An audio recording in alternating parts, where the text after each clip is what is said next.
ہمیں والدین کی قدر کرنی چاہیے، ان کا احترام کرنا چاہیے۔ اللہ رب العزت نے خود ارشاد فرمایا وَوَصَّيْنَا الْإِنسَانَ بِوَالِدَيْهِ إِحْسَانًا، ہم نے انسان کو تاکید کی کہ اپنے والدین کے ساتھ اچھے اخلاق سے پیش ہے، ان کا ادب کرے، ان کا احترام کرے، ان کا کہنا مانے۔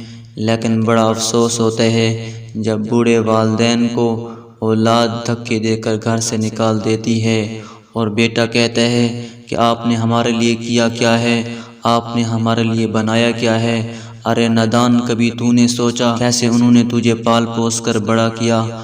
آج بجائے سہارا کے تو بوڑھے والدین کو تکلیف پہنچاتا ہے اور دھکے دے کر گھر سے نکال دیتا ہے۔ خدارا والدین کی ہم قدر کریں، جب یہ دنیا سے چلے جاتے ہیں تو بڑا افسوس ہوتا ہے کہ کاش آج ہمارے والدین زندہ ہوتے تو ہم ان کی خدمت کر لیتے۔